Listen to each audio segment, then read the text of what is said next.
Dando sequência à nossa série de mensagens no Saltério, hoje, domingo de Páscoa, nós vamos meditar no Salmo Messiânico, Salmo 22. O Calvário na tela do Salmo é o tema da nossa mensagem à luz do Salmo 22.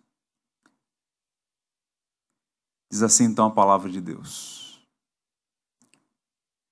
Deus meu, por que me desamparaste? Porque se acham longe de minha salvação as palavras de meu bramido? Deus meu, clamo de dia e não me respondes. Também de noite, porém, não tenho sossego. Contudo, tu és santo, entronizado entre os louvores de Israel. Nossos pais confiaram em ti, confiaram e os livraste. Nossos pais confiaram, a ti clamaram e se livraram, confiaram em ti e não foram confundidos. Mas eu sou o verme, não o homem, opróbrio dos homens e desprezado do povo. Todos os que me veem zombam de mim, afrouxam os lábios e meneiam a cabeça. Confiou no Senhor, livre-o ele, salve-o, pois nele tem prazer. Contudo, tu és quem me fez nascer, e me preservaste estando eu ainda ao seio de minha mãe. A ti me entreguei desde o meu nascimento, desde o ventre de minha mãe, tu és meu Deus. Não te distancies de mim, porque a tribulação está próxima e não há quem me acuda. Muitos touros me cercam, fortes touros de Baçã me rodeiam. Contra mim abrem a boca, como faz o leão que despedaça e ruge. Derramei-me como água, e todos os meus ossos se desconjuntaram. Secou-se o meu vigor, como um caco de barro, e a língua se me apega ao céu da boca. Assim me deitas no pó da morte. Cães me cercam. Uma súcia de malfeitores me rodeia. Transpassaram-me as mãos e os pés. Posso contar todos os meus ossos. Eles me estão olhando e encarando em mim. Repartem-se entre si as minhas vestes e sobre a minha túnica deitam sortes. Tu, porém, Senhor, não te afastes de mim. Força minha, apressa-te em socorrer-me. Livra a minha alma da espada e das presas do cão a minha vida. Salva-me das fauces do leão e dos chifres dos búfalos. Sim, tu me respondes. A meus irmãos declarei o teu nome. Cantar-te-ei louvores no meio da congregação. Vós que temeis o Senhor, louvai-o. Glorificai-o, vós todos, descendência de Jacó. Reverenciai-o, vós todos, posteridade de Israel. Pois não desprezou nem abominou a dor do aflito, nem ocultou dele o rosto, mas o ouviu quando lhe gritou por socorro. De ti vem o meu louvor na grande congregação. Cumprirei os meus votos na presença dos que o temem. Os sofredores hão de comer e fartar-se. Louvarão o Senhor os que o buscam. Viva para sempre o vosso coração. Lembrar-se-ão do Senhor e a ele se converterão os confins da terra. Perante ele se prostrarão todas as famílias das nações. Pois o Senhor é o reino. É Ele quem governa as nações. Todos os opulentos da terra hão de comer e adorar, e todos os que descem ao pó se prostrarão perante Ele. Até aquele que não pode preservar a própria vida. A posteridade o servirá. Falar-se-á do Senhor a geração vindoura. Hão de vir anunciar a justiça dele. Ao povo que há de nascer, contarão que foi ele que o fez. Que o Senhor nos abençoe. O Salmo 22 é o primeiro da série de salmos de paixão. Assim são chamados estes salmos messiânicos que aludem à obra do Messias, do Cristo. E a leitura do texto revela que há detalhes aqui sobre o sofrimento e a morte de Cristo, apresentados como em nenhuma outra passagem do Antigo Testamento. talvez equiparando-se a Isaías 53. É um quadro vívido, é uma tela impressionante. O Salmo foi escrito por Davi, mas a história pessoal de Davi, quando a gente vai fazer uma leitura biográfica do rei Davi, nós não encontramos nenhum registro de incidente que possa preencher com exatidão o quadro apresentado no Salmo 22. Ele fala sobre si, mas não apenas sobre si. De modo que estamos diante de uma pintura que tem tons escarlate, que apontam para o sangue do Cordeiro. O Salmo 22 é messiânico. E quem pode afirmar isso com segurança? A própria Bíblia. Judeus do primeiro século, 2 deles convertidos ao Cristo, ao Messias, os apóstolos Pedro e Paulo, se reportaram ao Salmo 22 e afirmaram que se tratava sobre Jesus. Curioso notar, por exemplo, que falando sobre o Salmo 16, está escrito assim: sendo, pois, profeta, prevendo isto, referiu-se a Cristo. O que é dito sobre o Salmo 16 pode ser aplicado ao Salmo 22. E qual é o quadro geral? Não é a descrição de uma pessoa doente, mas de uma pessoa sendo executada. Nós estamos diante de um homem que está morrendo. A cena é tão intensa, tão forte, dá para ver a perplexidade na face da pessoa descrita aqui. E no exercício imaginativo, como propôs Agostinho, dá para ouvir os gritos de agonia deste homem sob o ódio de seus algozes. Portanto, o Salmo 22 é o relato de um assassinato através da crucificação, o método mais cruel de execução.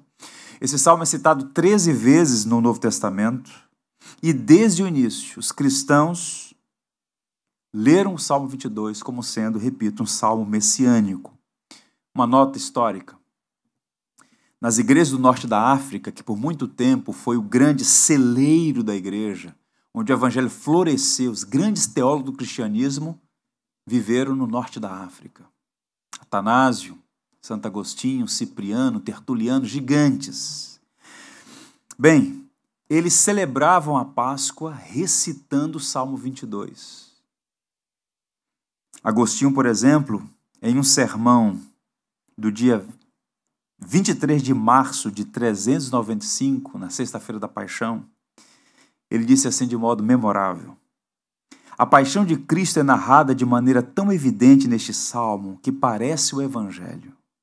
No entanto, o salmo foi composto, só Deus sabe, muitos anos antes que o Senhor nascesse da Virgem Maria. Ele foi um arauto transmitindo a notícia antecipada da vinda do juiz.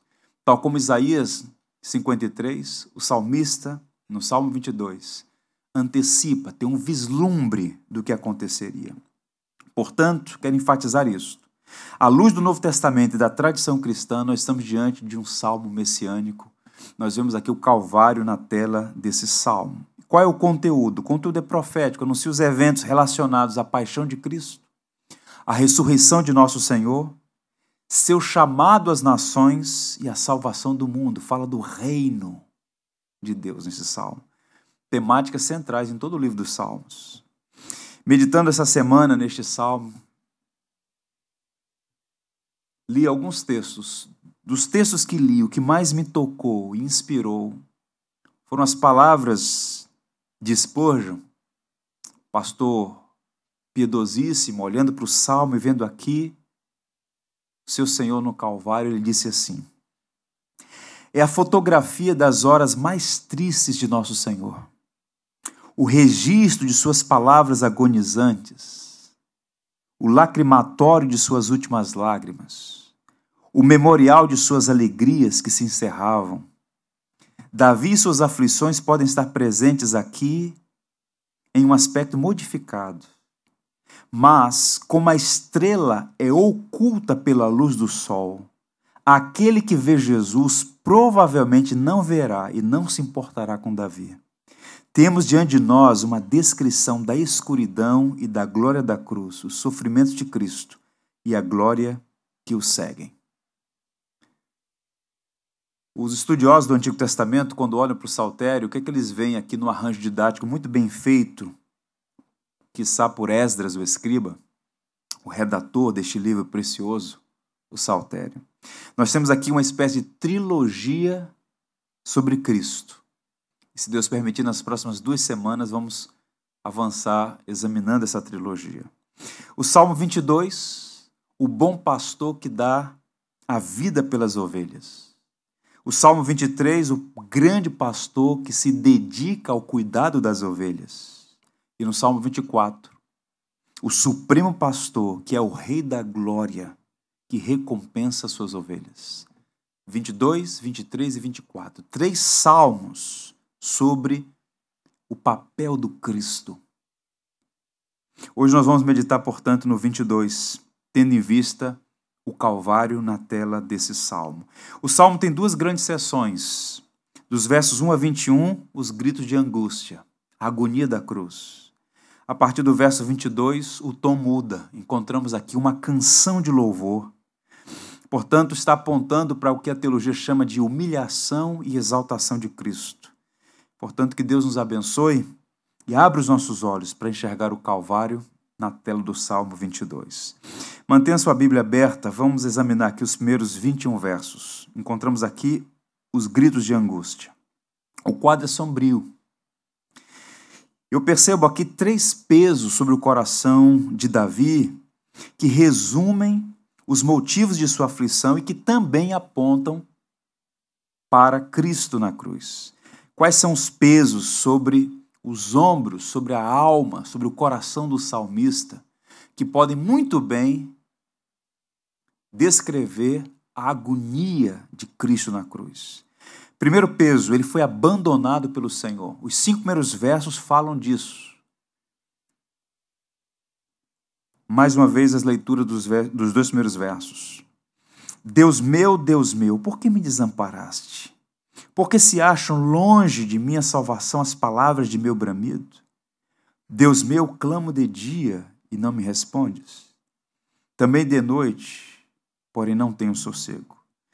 O salmo começa com a mais conhecida pergunta de Jesus registrada no Evangelho, seu grito de angústia na cruz. Jesus pronunciou 7 palavras na cruz. Uma delas, literalmente, ele está citando o Salmo 22. Deus meu, por que me desamparaste? É uma linguagem carregada de intensas emoções, expressas de uma forma sincera, como lamento. E observem, essas palavras podem ser resumidas em 3: desamparo, distância e indiferença. Davi experimenta a terrível sensação de abandono, de desamparo. Por que me desamparaste? É a pergunta carregada de queixa e de lamento. A segunda pergunta confirma e amplia a primeira. Por que se acham longe de minha salvação as palavras de meu bramido? Longe é a ideia do salmista aqui. Ele se dirige a Deus e lamenta a distância. O socorro está longe, parece que Deus não vai vir ao seu encontro, parece que o socorro não chegará. Tanto é que ele conclui o raciocínio dizendo assim: apesar de clamar dia e noite, não sou ouvido, não há sossego na minha alma.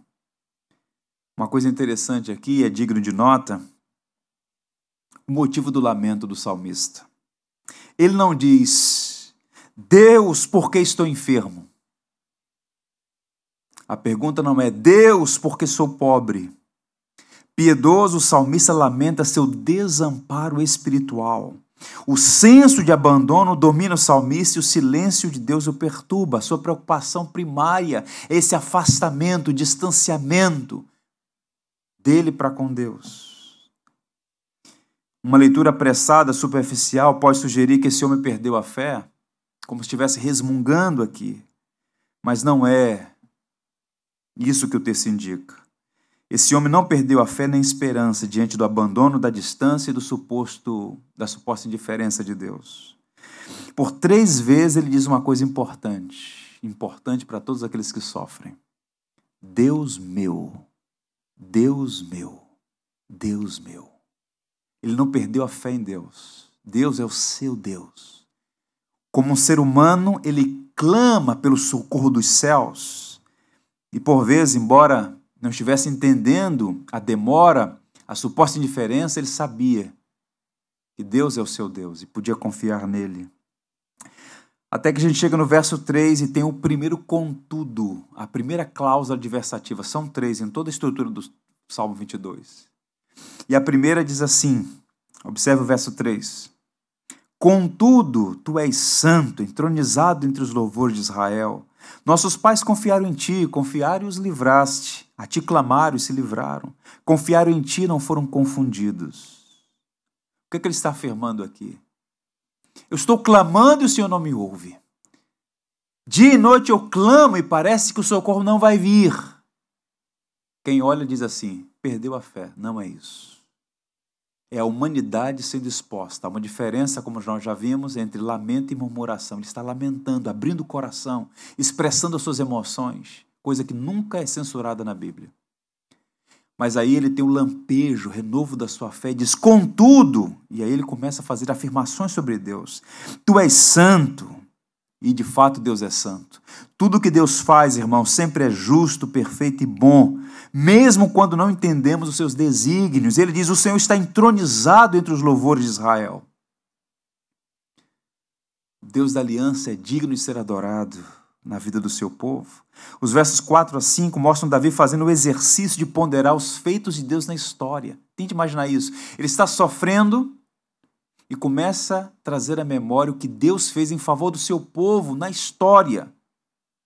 Esse é um exercício muito importante, trazer à memória o que nos pode dar esperança. E ele então diz, nossos pais confiaram em ti inúmeras vezes. Experimentaram o socorro, o livramento do Senhor, não ficaram confundidos. Portanto, a angústia, a sensação de abandono é real, mas não é capaz de apagar a memória dos redimidos. Quando nós estamos no vale, afligido pelas dificuldades, podemos nos esquecer de certas coisas. Razão pela qual devemos ativar a memória, lembrar o que Deus já fez, quem Deus é, seu caráter, sua bondade, sua misericórdia. É o que Davi faz aqui. No passado, nossos pais confiaram no Senhor, eles não ficaram confundidos. Deus está nos ensinando aqui a lamentar. Através de Davi, aprendemos a lamentar adequadamente. Não é uma queixa de murmuração, não é falta de fé, mas expressão da nossa humanidade. Perceba que há um intercâmbio entre lamento e confiança. Ele lamenta, porque não entende certas coisas, mas ao mesmo tempo confia. Aquele que andou em trevas sem nenhuma luz, confie no seu Deus e firme-se sobre o seu Senhor. É o que diz o profeta Isaías. Portanto, tanto Davi quanto Jesus declararam sua confiança em Deus e desfrutaram da sua presença. As primeiras palavras do Salmo 22 nos remetem ao Calvário. Jesus, repito, citou as palavras de Davi na cruz. Há o registro disso em Mateus 27 e em Marcos 15. Das 7 declarações de Cristo na cruz, essa é a 4ª declaração, rica em significado, rica em mistério também. Vejam o relato de Mateus. E houve trevas sobre a face da terra, do meio-dia às 3 horas da tarde. Por volta das 3 horas da tarde, Jesus bradou em alta voz, Eloi, Eloi, lama sabachthani, que significa, Deus meu, por que me abandonaste? O bispo inglês chamado John Riley disse que há mistérios nessas palavras que nenhum mortal é capaz de sondar. Lutero, também perplexo, perguntou a si mesmo, Deus abandonando Deus, quem pode compreender isto? Estamos num terreno misterioso, insondável. Mas o que está acontecendo aqui, neste salmo, como tela do Calvário, é que aquele homem na cruz central, por um espaço de algumas horas, viveu o que nenhum outro ser humano tinha vivido, nem poderia viver, nem jamais viverá. O Senhor Jesus Cristo foi crucificado às 9 da manhã. Ao meio-dia, houve trevas que se estenderam até às 15 horas da tarde, quando ele expirou. E tendo gritado, está consumado, morreu. 6 horas intensas. E naquele período de angústia e sofrimento, ele se reporta ao Salmo que conhecia de memória. Deus meu, por que me desamparaste? Uma coisa curiosa é que quando Jesus Cristo nasceu, houve luz à meia-noite. E quando ele morreu, houve trevas ao meio-dia. Eventos singulares e irrepetíveis, a encarnação do Verbo e a morte do autor da vida. Estudiosos dizem que a coisa mais terrível na crucificação eram os gritos de desespero das vítimas. Razão pela qual os romanos adotaram essa prática de assassinato proibida por lei ao cidadão romano. O cidadão romano não podia ser crucificado. Apenas os inimigos, apenas aqueles que não eram romanos. Pois bem, a coisa mais terrível eram os gritos de desespero das pessoas, porque é uma dor excruciante. Eles gritavam em alta voz, gritavam de dor, gritavam de desespero, gritavam de raiva. Presenciar a execução por crucificação era algo terrível. Sêneca chamou de sadismo legalizado, era uma tortura terrível. Agora, o grito de Jesus, Deus meu, por que me abandonaste? Não é um grito de dor, não é um grito de raiva, muito menos de desespero. O grito de Jesus é alguém que por toda a eternidade viveu na presença do seu Pai, em um relacionamento perfeito, um lançando amor sobre o outro. E pela primeira vez, ele se vê banido da face de Deus. Ele está agora debaixo de juízo e condenação. Ele agora um amaldiçoado, porque sobre os seus ombros estão os teus pecados, os meus pecados, os nossos pecados. R.C. Sproul, em um de seus livros, ele faz um irretocável comentário sobre o mistério dessa pergunta. Tenho ouvido sermões sobre pregos e espinhos. Com certeza, a agonia física da crucificação foi algo terrível. Todavia, milhares de pessoas sofreram morte de cruz e outras tiveram mortes mais excruciantes e mais dolorosas do que aquela. Um parêntese. Pilatos ficou surpreso quando soube que Jesus estava morto. Crucificado às 9, morto às 15, 6 horas. Há relatos de que pessoas podiam ficar até uma semana exposta num madeiro, numa cruz. E por vezes os romanos quebravam os ossos das pernas para que o indivíduo morresse asfixiado. Morreu. Outras pessoas sofreram dores muito maiores numa cruz. Portanto, o foco não é a dor na cruz, a dor física. E o Sproul prossegue. Mas somente recebeu a plena medida da maldição de Deus enquanto esteve na cruz. Na cruz ele estava no inferno, destituído da graça e da presença de Deus, totalmente separado de toda a bênção do Pai. Esta é a realidade categórica. Se Deus não tivesse abandonado Jesus na cruz, ainda estaríamos em nossos pecados. Era necessário. Nosso Cordeiro substituto assumiu o nosso pecado, tornou-se maldição por nós, suportando a justa ira de Deus. Os nossos pecados estavam todos sobre os seus ombros. A essência do castigo era efusiva a ira de Deus. Lembra do cálice? Que por 3 vezes ele pediu ao Pai, se possível, passa de mim este cálice. O cálice é um símbolo da ira divina. E o Senhor Jesus Cristo não desiste da cruz, ele vai à cruz e bebe até a última gota a justa ira de Deus, que deveria ser derramada sobre você, sobre mim, sobre nós.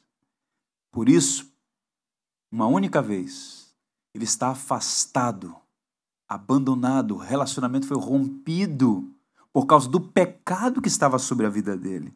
Paulo chega a dizer, aquele que não conheceu o pecado, ele, Deus, o fez pecado por nós, para que fôssemos feitos justiça de Deus. O imaculado Cordeiro recebeu a condenação que era nossa. Cristo nos resgatou da maldição da lei, disse Paulo aos Gálatas, fazendo-se ele próprio maldição em nosso lugar. Porque está escrito: maldito é todo aquele que for pendurado em um madeiro. Maldição é o oposto de bênção, irmãos. E a suprema forma de maldição é que Cristo se sujeitou na cruz. A maldição é o Senhor virar as costas para uma pessoa e desprezá-la, trazendo juízo sobre ela. E o que está acontecendo ali é justamente isso: Deus derramando sobre o seu filho a ira que deveria ser derramada sobre mim, sobre você. Isaías diz que agradou ao Senhor fazê-lo moer. Ele sofre uma condenação que não é sua. É uma morte penal substitutiva, ele assume a nossa condenação. Jesus experimentou o inferno, que é o banimento da face do Senhor.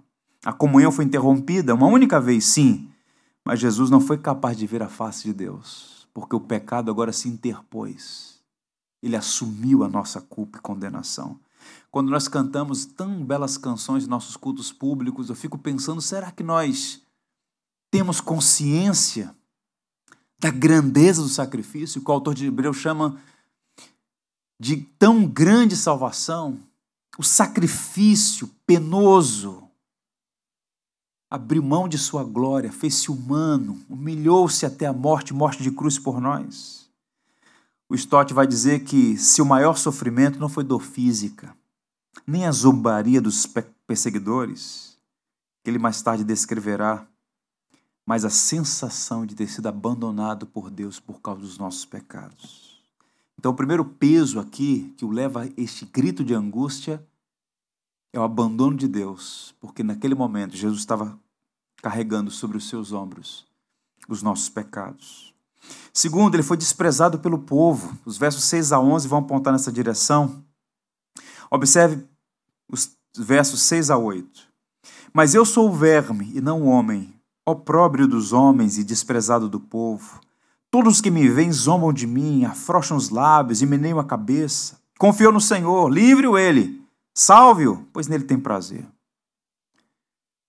Quando nós assistimos alguns filmes sobre a morte de Cristo, sobre a paixão, e chega o momento da crucificação, a visão idealizada é que Jesus Cristo está no alto de uma montanha, 3 cruzes, e ele na cruz central, e as pessoas passam de longe. Isso não faz justiça aos relatos históricos. A crucificação era feita num local onde havia fluxo de pessoas. Porque o propósito da crucificação, que era um método de execução, era castigar o criminoso e, ao mesmo tempo, que a sua morte penosa servisse como um instrumento pedagógico para que os demais temessem. De modo que as pessoas passaram e viram. Tanto é que alguns zombavam, escarneciam. E é dito aqui nesse texto, expressões do salmista, algumas coisas que nos chocam. Quando nós pensamos que parte do que está sendo dito aqui pode ser literalmente aplicada a Cristo, a nossa perplexidade aumenta. Por exemplo, eu sou verme e não homem.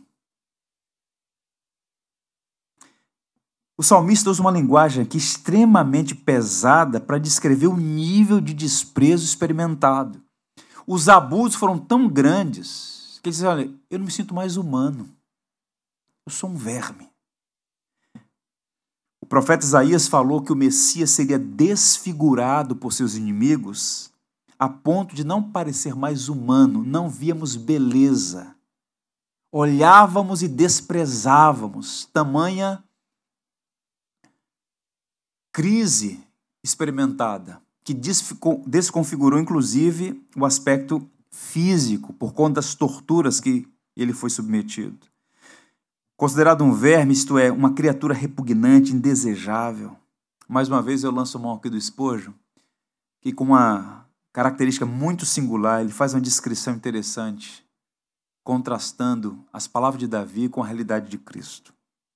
Este versículo é um milagre na linguagem. Como poderia o Senhor da glória ser levado a tal rebaixamento, a ponto de não ser somente menor que os anjos, mas até menor que os homens? Que contraste entre eu sou e eu sou verme. Contudo, tal natureza dupla foi encontrada na pessoa de nosso Senhor, enquanto sangrava no madeiro. Pense nisso e que isso o constranja. O Verbo eterno, autossuficiente, autoexistente, coigual e coeterno com o Pai e com o Espírito, decidiu vir este mundo, tomou a natureza humana, humilhou-se a si mesmo voluntariamente, submeteu-se às limitações de um corpo humano, experimentou humilhações, zombarias, todo tipo de escárnio, humilhou-se até a morte, e a mais terrível delas, a morte de cruz, por amor a nós e para glorificar a Deus. Isaías diz, era desprezado e o mais rejeitado entre os homens, homem de dores, que não sabe o que é padecer, que sabe o que é padecer, e como um que quem os homens escondem o rosto, era desprezado e dele não fizemos caso algum. Por que ele se submeteu a isso?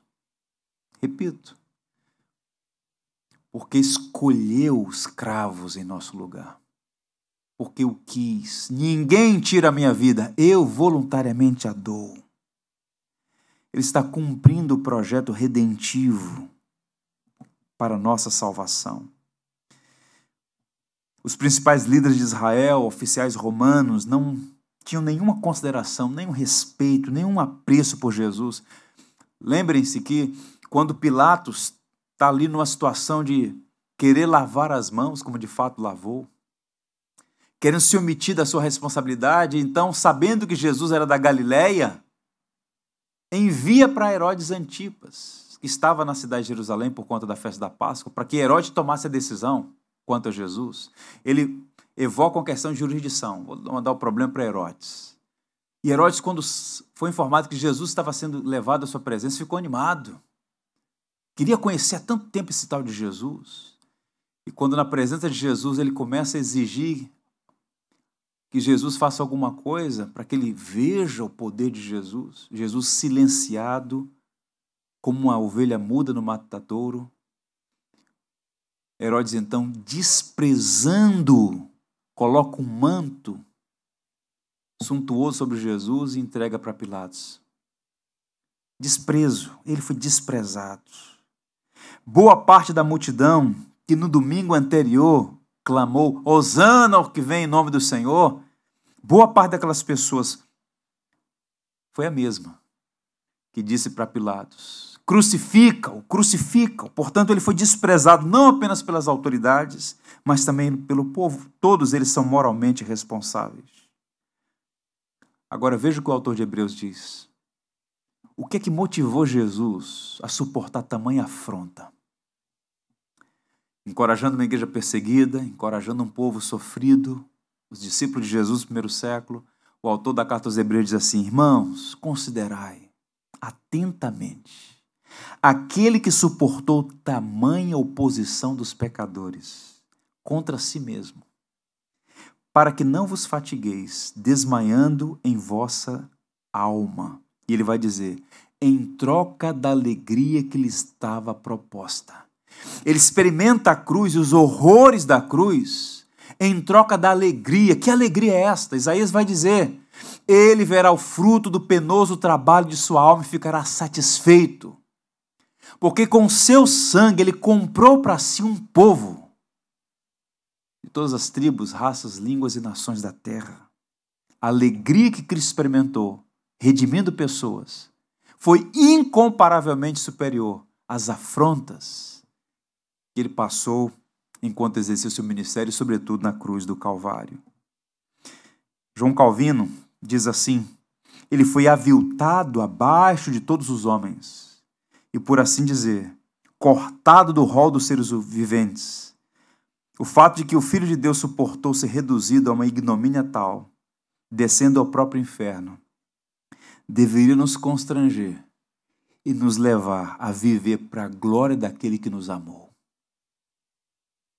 Sofreu ultrajes, humilhações, e os algozes, embora tivessem cumprindo profecias, eram ignorantes, que não tinham a menor ideia de quem era aquele ser. Eu fiquei pensando essa semana em Herodes. Herodes viu face a face o Deus encarnado, e o texto diz textualmente, desprezou. E nesta Páscoa, infelizmente, com todo esse cenário de incerteza, de horrores, o cheiro de morte no ar, quantos homens estúpidos, quantas mulheres insensatas continuam desprezando a Cristo. Você despreza Cristo quando ignora o seu chamado. Arrependa-se e creia no Evangelho. Você despreza Cristo quando faz pouco caso da sua igreja, a igreja de Jesus Cristo. Você despreza Cristo vivendo como se tivesse gerência da sua vida e não fosse prestar contas dela diante do Senhor Jesus. Meu amigo, hoje é Páscoa, domingo de Páscoa. Entregue sua vida a Cristo enquanto você pode, porque haverá um dia, uma hora e um momento que você vai comparecer diante do seu Criador. E a obra de Cristo, o Evangelho, é cheiro de vida para uns e cheiro de morte para outros. Para quem abraça o Evangelho é vida aqui e por toda a eternidade. Mas para quem despreza o Evangelho, seja fazer isso ativamente ou passivamente, é uma coisa terrível. Não desperdice a notícia que Deus em Cristo salva pecadores. No verso 9 aparece pela segunda vez o termo contudo. Observe aí. Contudo, tu és quem me fez nascer e me preservaste, estando eu ainda no seio de minha mãe. A ti me entreguei desde o meu nascimento, desde o ventre de minha mãe, tu és o meu Deus. Era desprezado pelos homens, mas sabia da sua origem e o quanto era amado por Deus. Esses homens me desprezam, me distratam, eu me considero até mesmo agora um verme, não sou nem mais um ser humano. Contudo, tu és quem me fez nascer, eu sei de onde eu vim, conheço a minha origem. O Senhor me preservou estando eu ainda no seio da minha mãe. A ti me entreguei desde o dia do meu nascimento. Ele está reafirmando sua origem e o quanto é alvo do amor de Deus. E o terceiro peso aqui sobre os ombros do salmista, que também se aplicam a Jesus. Ele foi condenado pela lei. Os versos 12 a 21 apontam para isso. E aqui numa espécie de recurso didático, vamos ver aqui rapidinho, Davi olhando em 3 direções. Os versos 12 a 21. Vou fazer aqui um resumo, porque o texto é grande e intenso. Ele olha ao redor. Se você observar os versos 2 a 13, ele está olhando ao redor. Inclusive o verbo é usado assim. Muitos touros me cercam, fortes touros de Baçã me rodeiam. Ele está olhando à sua volta. Contra mim abrem a boca, como faz o leão que o despedaça e ruge. Davi começa a usar aqui uma linguagem que era comum no norte de Israel. As pessoas, quando pensam em Israel hoje, elas pensam num grande deserto, cheio de ruínas, sítios arqueológicos. Há, de fato, desertos em Israel, sobretudo de Jerusalém para o sul, fronteira com o Egito, o deserto da Judéia, região do Mar Morto, enfim. Mas o norte de Israel, a região da Galileia, um dos lugares mais lindos do mundo. Montanhas belíssimas, a maior delas o Hermon, com quase 800 metros acima do nível do mar. Neva boa parte do tempo do ano naquela região. O lago de Genezaré, ou Kinneret, o mar da Galileia. Montanhas cobertas pela relva verde. No passado, uma fauna impressionante, leões, touros, búfalos, ursos. Davi disse que matou um urso. Onde? Ali, naquela região. E então, olhando aquele cenário, Davi então compara o momento que ele está vivendo como se estivesse cercado de feras. E ele usa as mais terríveis. Leões, touros, cães. Qual é o ponto aqui? O povo que participou da prisão e condenação de Jesus não passava de um bando de feras atacando o seu Criador. Uma vez aplicada a Jesus, é o que está acontecendo aqui. Tente imaginar aquela turba ensandecida pedindo a ponto de soltar um criminoso chamado Barrabás. Libera Barrabás, crucifica este homem aí, esse tal de Jesus. Uma matilha desejosa de sangue. Davi se compara a esse cenário e está apontando para alguém maior do que ele, que viveria angústias incomparavelmente maiores. Segundo, ele olha para si mesmo e faz uma descrição perfeita de um homem sendo crucificado. Os versos 14 a 18, nós temos aqui o retrato 3x4 da agonia na cruz. E essa é a parte mais impressionante do texto, por algumas razões. Primeiro porque à época, naquela região, não havia crucificação. Crucificação foi inventada tempos depois, pelos fenícios, talvez aprimorada pelos persas, adotada pelos gregos e pelos romanos. Muito provavelmente, Davi nunca presenciou a execução de uma pessoa por crucificação. Mas o quadro que ele está apresentando aqui é como se ele estivesse vendo alguém sendo crucificado. De modo que o que a gente tem aqui é o elemento do que o Van Groningen chama de revelação messiânica no Antigo Testamento. Ele está subindo no alto de uma montanha e olhando para frente, vendo o relato da crucificação. É forte o texto. Veja aí o verso 14, os versos 14 a 18. Derramei-me como água, todos os meus ossos se desconjuntaram, meu coração fez-se como cera, derreteu-se dentro de mim. Secou-se o meu vigor como um caco de barro, e a língua se me apega ao céu da boca. Assim me deitas no pó da morte, cães me cercam, uma súcia de malfeitores me rodeia, transpassaram minhas mãos e os pés. Posso contar todos os meus ossos, eles me estão olhando, encarando a mim. Repartem entre si as minhas vestes, e sobre a minha túnica deitam sortes. Deixa eu te mostrar rapidinho aqui. Ossos desconjuntados, desidratação, a língua se me apegou ao céu da boca.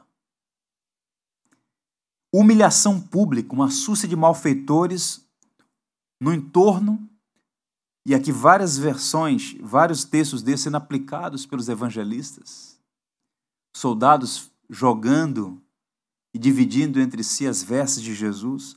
A crucificação, a única vez que essa passagem aparece no Antigo Testamento, transpassaram minhas mãos e os pés. Zombaria, reparta entre si as minhas vestes, sobre a minha túnica deitam sortes. Warren Wiersbe diz assim: é impressionante como Davi descreve a crucificação, pois essa não era a pena capital usada em Israel, e é pouco provável que ele alguma vez tenha presenciado esse tipo de execução. Mas Davi, como um profeta, segundo Pedro, ele está falando sobre Jesus, sobre o Cristo, embora não tivesse entendimento total, mas de alguma maneira o Espírito Santo está usando essas palavras para apontar o que aconteceria e de fato aconteceu. E por fim ele olha para o alto, louvado seja Deus. Ele ora ao Senhor pedindo socorro. Observe mais uma vez aí o contudo na estrutura do texto. É a terceira e última vez que aparece essa expressão. Há um tu, porém. Não te afaste de mim, força minha. Apressa-te em socorrer-me. Livra minha alma da espada e as presas do cão, a minha vida. Salve-me das fauces do leão e do chifre dos búfalos. Sim, tu me respondes. Davi clama mais uma vez ao Senhor, se apela para que Deus se aproxime, para que Deus o socorra. Não há quem possa ajudá-lo. Os inimigos já citados aqui, uma vez mais, são apresentados como cães devoradores, leões famintos, touros violentos. E aí Davi diz: Senhor, livra-me da espada, uma referência à morte, da boca do leão, do chifre dos búfalos, enfim, ele está descrevendo os perigos, usando então essa linguagem metafórica dos animais selvagens que havia naquela região. E aí ele chega no verso 21 e diz assim: sim, tu me respondes. O mesmo salmista começa assim: Deus meu, por que me abandonaste? Intercambiando lamento e confiança, ele diz: sim, tu me respondes. Ele demonstra confiança em Deus. Com suas misérias haviam atingido o ponto mais alto, e como ele não divisava nem sequer um único raio de esperança a encorajá-lo a esperar livramento, é prodigioso o exemplo do poder e da fé que ele tenha suportado tamanha aflição, mas também que do abismo do desespero, ele saiu para invocar a Deus. Ou seja, ele está passando por uma aflição tão grande, tão angustiante. Naquele momento, ele repete a sua confiança em Deus. Sim, tu me respondes. De fato, Deus o ouviu. Tanto é que a gente chega no verso 22, aqui você tem uma mudança no tom. É a segunda parte do Salmo. Passamos do sofrimento para a glória, da oração para o louvor, e o verso 22 começa dizendo que ele iria declarar o nome do Senhor e cantar louvores no meio da congregação. Há uma coisa bem interessante aqui. Como é que aconteceu essa mudança? Alguns estudiosos ficam perplexos porque aparentemente não há nenhum motivo para mudança no tom. Porque ele vem lamentando dos perigos, as angústias, as aflições, embora com lampejo de confiança, mas o tom muda muito a partir do verso 22. E quando nós pensamos em Cristo, na tradição cristã, a estrutura é gritos de angústia e canções de louvor. Canções do louvor do ressurreto, do Cristo vencedor da morte. Quando a gente faz link com o Novo Testamento, encontramos uma passagem na carta aos Hebreus, que ainda há pouco citei de memória aqui para os irmãos, eu quero ler mais uma vez. Como é que os cristãos são encorajados a passar por problemas? Você que está aí com medo do Covid-19, com medo de perder o emprego, com medo de alguém da sua família ser afligido de um modo mais intenso, como é que os cristãos são encorajados a seguir em frente no mundo cercado de tantos perigos? Ouçam as palavras do autor aos Hebreus, se dirigindo então aos cristãos. Olhando firmemente para o autor e consumador da fé, Jesus, o qual em troca da alegria que lhe estava proposta, suportou a cruz, não fazendo caso da ignomínia, está sentado à destra do trono de Deus. Jesus Cristo suportou tudo aquilo porque sabia que aquilo iria passar. Depois de ter bebido o cálice da ira, ter sido condenado por nós, Deus o exaltou, ressuscitando dentre os mortos. Por isso uma mudança no tom. O verso 24 diz, pois não desprezou, nem abominou a dor do aflito, nem me ocultou dele o rosto, mas ouviu quando lhe gritei por socorro. O Senhor Jesus Cristo foi ouvido. E a prova é que Deus o ouviu. Como diz o Salmo 110, o mais citado no Novo Testamento, Deus levantou o seu filho da morte. Cristo vive. E aqui nós temos, portanto, louvor, adoração, porque o Cristo que assumiu a nossa morte, sofreu todas aquelas agonias na cruz. É o Cristo que foi exaltado sobremaneira e está sentado num trono da glória. Algumas coisas importantes aqui, caminhando para o final. O que a gente aprende nessa parte final aqui, de um modo bem didático? A comunidade do pacto louvará a Deus. Tudo que Cristo fez pensando, primeiro, na glória de Deus, no seu povo. A igreja é a comunidade dos remidos, o povo do pacto. Aqueles que, segundo o livro de Apocalipse, fazem parte da grande multidão que ninguém pode enumerar. Os remidos diante do Cordeiro. Observe os versos 22 a 25. A meus irmãos declarei o teu nome, cantar-te-ei louvores no meio da congregação. Vós que temeis o Senhor, louvai e glorificai-o. Vós todos descendentes de Jacó, reverenciai-vos. Por vós todos, posteridades de Israel.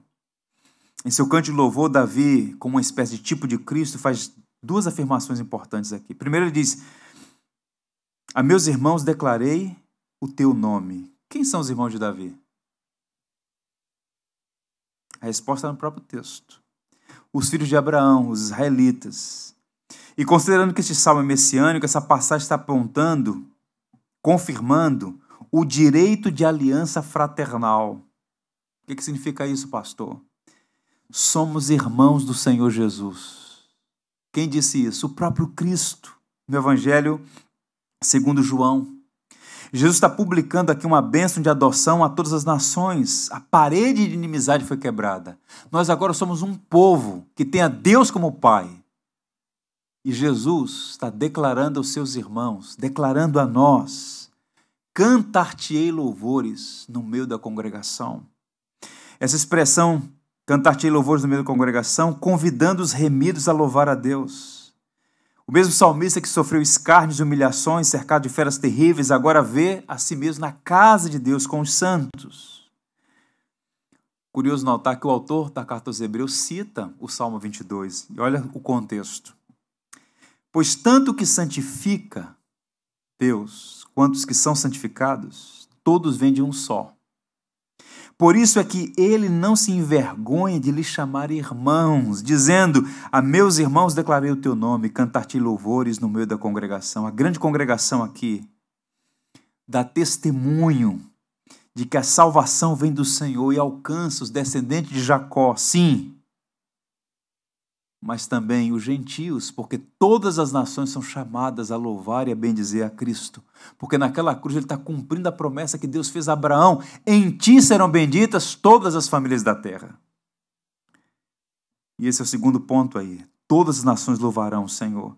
Ele faz um intercâmbio aqui de promessa e motivo de louvor. Os versos 27 ao final é basicamente isso, para dar um exemplo apenas. Promessa de louvor: lembrar-se-ão do Senhor, e a ele se converterão os confins da terra. Perante ele se prostrarão todas as famílias das nações. Há uma linguagem missionária aqui. Deus é missionário e enviou seu Filho, que também é missionário. Então, ele veio a este mundo numa missão redentiva, sofreu as agonias da cruz, confiante, que a alegria que lhe estava proposta era maior do que os sofrimentos pelos quais passou. E, de fato, Deus acatou, aceitou o sacrifício de seu Filho, e a prova disso é que ele foi ressuscitado dos mortos. E agora o Cristo vivo, louvando a Deus, faz afirmações extraordinárias. Primeiro, chamando o povo da aliança de seus irmãos, e que cantará louvores com os seus irmãos, e não apenas aos descendentes de Jacó, não apenas aos filhos de Abraão, mas também todas as famílias da terra sendo chamadas à adoração. Qual é o motivo? Verso 28. Pois do Senhor é o reino, é Ele quem governa as nações. O Salmo 86 diz assim: todas as nações que fizeste virão e se prostrarão diante de ti, Senhor, e glorificarão o teu nome. E o texto termina dizendo o seguinte, verso 30 e 31, a posteridade o servirá, falar-se-á do Senhor a geração vindoura, hão de vir anunciar a justiça dele, ao povo que há de nascer, contarão que foi ele quem o fez. Somos chamados, portanto, passado mais de 3.000 anos que esse salmo foi escrito, a continuar proclamando às futuras gerações o que Deus fez na pessoa do seu Filho. Hoje é Páscoa, domingo bendito, em que nós somos convidados a celebrar o que Cristo fez e a divulgar às gerações vindouras o que Deus tem feito em nosso favor, num ato de graça e misericórdia. Quais são as aplicações finais aqui? Eu vou apenas ler e espero que você tenha o seu coração aberto para receber esses encorajamentos. Primeiro, Cristo foi abandonado para que você pudesse ser acolhido. Aquele grito de abandono, Deus meu, por que me desamparaste? Ele experimenta aquilo para que você hoje pudesse ter acesso a Deus. Você é pecador, eu sou, nós todos, não temos acesso por nós mesmos ao trono da graça, ao Deus Santo. Mas ao ser abandonado naquela cruz, porque estava sendo condenado pelos nossos pecados, Cristo abriu o vivo e novo caminho. O caminho até Deus foi pavimentado pelo sangue de Cristo. Então, louve a Deus por isso. Você é acolhido hoje, você é aceito, você foi reconciliado, porque naquela cruz central, Cristo foi abandonado. Segundo, Cristo foi amaldiçoado para que você fosse abençoado. A palavra bênção, abençoado, abençoada, não pode ser usada levianamente. Quem é a pessoa abençoada? Quem é o abençoado? Aqueles que estão em Cristo. Estávamos todos debaixo de maldição, como está todo aquele que ainda não abraçou o Evangelho. Mas o que Cristo faz naquela cruz é assumir a nossa maldição. A maldição da lei é a culpa pelo pecado. Para que nós fôssemos um povo abençoado do Senhor. Terceiro, Cristo desceu ao inferno para que fôssemos para o céu. E o que é descer ao inferno? Você não está banido da face do Senhor. E naquele momento ele está banido da face de Deus. Ele experimentou essa angústia para que hoje nós pudéssemos ter acesso a Deus e pudéssemos viver por toda a eternidade diante dele, sem culpa e condenação, mas em efusiva alegria e glória. Portanto, Cristo morreu por você, agora viva para ele. Não celebre a Páscoa como mais um evento, como mais uma oportunidade, como mais um dia para estar com a sua família. Isso tudo é bom, mas assuma o compromisso de viver para a glória do teu Redentor. Tudo isso fiz por ti, que fazes tu por mim? O Deus que nos amou espera que possamos amá-lo também. Kuyper vai dizer que até o coração de Deus tem sede de amor. No sentido de que Deus não quer ninguém acorrentado junto ao seu trono, servindo por obrigação, mas o coração devoto, afeiçoado, viva para Cristo. E Cristo ressuscitou para garantir a nossa vida eterna. Eu encerro lendo 2 textos, de Isaías e de Apocalipse. 2 conexões fantásticas aqui para a gente orar, agradecidos a Deus pela obra de Jesus. Quando eu penso em todo esse sacrifício do Calvário, Cristo ali naquela cruz, me lembro de Isaías, o profeta, quando diz: ele verá o fruto do penoso trabalho de sua alma e ficará satisfeito. O meu servo justo, com seu conhecimento, justificará muitos, porque as iniquidades deles levará sobre si. Não conhecemos um Deus frustrado. Não reconhecemos um Deus que está dependendo do ser humano para fazer a sua obra. Cristo não morreu para possibilitar a salvação, mas para garantia. E ele disse que verá o fruto do penoso trabalho de sua alma e ficará satisfeito. E por que ficará satisfeito? O último livro da Bíblia tem a resposta. Os anciãos cantavam dizendo assim: digno é de tomar o livro, de abrir os selos, porque foste morto. E com o teu sangue compraste para Deus os que procedem de toda tribo, língua, povo e nação. E para o nosso Deus o constituíste reino e sacerdotes, e reinarão sobre a terra. Vi e ouvi uma voz de muitos anjos ao redor do trono, de seres viventes, dos anciãos, cujo número era de milhões e milhares de milhares. E o que é que os anjos, os anciãos, cantavam, proclamavam? O texto diz: digno é o cordeiro que foi morto, de receber o poder e riqueza, e sabedoria, e força, e honra, e glória, e louvor. Que assim seja. Aí onde você estiver, na sua casa, com a sua família, glorifique o Cordeiro de Deus, porque ele morreu, mas está vivo. Vamos orar. Pai Celestial, nós rendemos graças ao Teu nome, te bendizemos por Tuas misericórdias em Cristo. Reconhecemos que o Verbo se fez carne, experimentou a nossa natureza com todas as suas fraquezas, Senhor. Ele se humilhou até a morte, morte de cruz. Esse é um misterioso amor. Te damos graças porque naquela cruz Jesus bebeu o cálice da Tua ira em nosso lugar. Louvamos Teu nome, pois o Teu Filho assumiu a nossa culpa, a nossa condenação, recebeu aquilo que nós merecíamos. Aquela cruz era nossa, que jamais nos esqueçamos disso. Ele a tomou para si num ato de graça, de bondade, de misericórdia. Bendito seja o nome de Jesus Cristo, hoje e sempre.